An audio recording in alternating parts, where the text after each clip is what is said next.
Retired ఉద్యోగులకు అందాల్సిన పదవీ విరమణ ప్రయోజనాలు చెల్లింపులు జరుగుతున్న జాప్యంపై తెలంగాణ హైకోర్టు రాష్ట్ర ప్రభుత్వంపై తీవ్ర ఆగ్రహం వ్యక్తం చేసింది.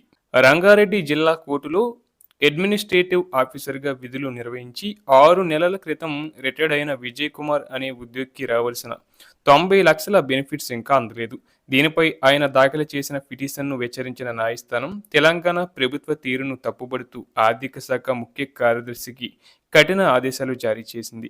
విజయ్ కుమార్కు రావాల్సిన పెన్షన్ ప్రయోజనాలను రాబోయే 4 వారాల్లోగా పూర్తి స్థాయిలో చెల్లించాలని హైకోర్టు స్పష్టం చేసింది.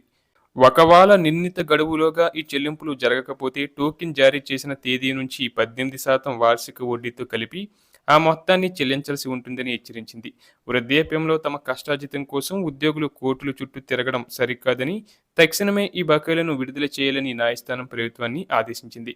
అలాగే అన్ని ప్రభుత్వ శాఖల్లో ఉద్యోగ విరమణ చేసిన ఉద్యోగులకు చెల్లించాల్సిన బెనిఫిట్స్ విషయంలో ప్రభుత్వం వాయిదాల పద్ధతిని ఎంచుకోవడానికి వీల్లేదని హైకోర్టు తేల్చి చెప్పింది. రిటైర్డ్ ఉద్యోగులకు చట్ట ప్రకారం చెల్లించాల్సిన పెన్షన్, జీపీఎఫ్, కమ్యూటేషన్ గ్రాట్యుటీ, అద్యత సెలవు, సరెండర్ లీవ్, గ్రూప్ ఇన్సూరెన్స్ తదితర ఉద్యోగ విరమణ ప్రయోజనాలను చెల్లించాల్సిందేనని కీలక ఉత్తర్వులు జారీ చేసింది. రిటైర్డ్ ఉద్యోగులకు దక్కాల్సిన బెనిఫిట్స్ను ఈ నెల 9వ తేదీలోగా చెల్లించాలన్న గత ఆదేశాలను పూర్తి స్థాయిలో అమలు చేయకపోవడంపై ధర్మాసనం మండిపడింది. కోర్టు ఆదేశాలను ఆషామాషీగా తీసుకోవద్దని హెచ్చరించింది. రిటైర్డ్ ఉద్యోగులకు చట్ట ప్రకారం అన్ని బెనిఫిట్స్ చెల్లించాల్సిందేనని, ఈ విషయంలో పాక్షిక చెల్లింపులు చేస్తామంటే కుదరదని తేల్చి చెప్పింది. ఒక్క రిటైర్డ్ ఉద్యోగికి బకాయిలు చెల్లించని పరిస్థితులు ఉన్నా ఆర్థిక శాఖ ముఖ్య కార్యదర్శి స్వయంగా హైకోర్టు విచారణకు హాజరై వివరణ ఇవ్వాల్సి ఉంటుందని స్పష్టం చేసింది. ఇప్పటి వరకు 737 మంది రిటైర్డ్ ఉద్యోగులకు దక్కాల్సిన ప్రయోజనాలు కల్పించామని ప్రభుత్వం చెబుతున్న లెక్కలకు కోర్టులో దాఖలైన పిటిషన్లకు పొంతన కుదరడం లేదని ఆగ్రహం వ్యక్తం చేసింది. 737 మందికి చెల్లించామని ప్రభుత్వం చెబుతుంటే పరిష్కారమైన పిటిషన్లు 221 మాత్రమే ఉన్నాయని చెప్పింది. అధికారులు టోకెన్లు జారీ చేసినప్పటికీ పూర్తి స్థాయిలో చెల్లింపులు జరగలేదని మండిపడింది. మరోసారి చివరి అవకాశం ఇస్తున్నామని తెలిపింది. తదుపరి విచారణలోగా పూర్తి స్థాయిలో చెల్లించాల్సిందేనని నొక్కి చెప్పింది. గడువు ఇస్తున్నామని చెప్పి ప్రభుత్వం అలుసుగా తీసుకోరాదని హెచ్చరించింది. కోర్టులతో ఆటలాడొద్దని కూడా స్పష్టం చేసింది.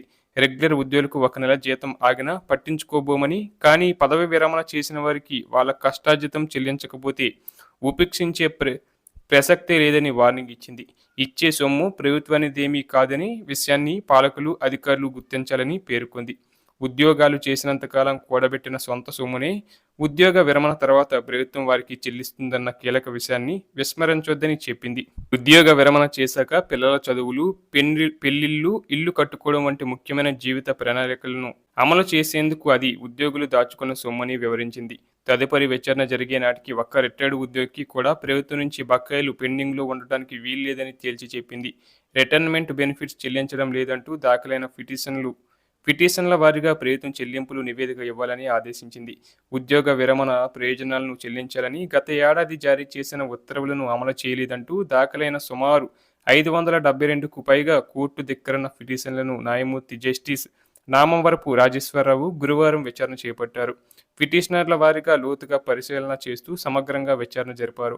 మొత్తం 221 పిటిషన్లలో ఉత్తర్వులు అమలైనట్లు తేల్చారు.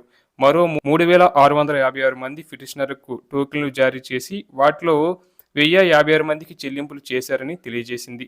ఇంకా 2600 టోకెన్లు చెల్లించాల్సి ఉందని గుర్తించింది.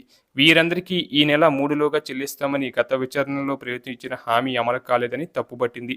పూర్తి స్థాయిలో ఎందుకు చెల్లించలేదని నిలదీసింది. తదుపరి విచారణను జూన్ 10కి వాయిదా వేసింది.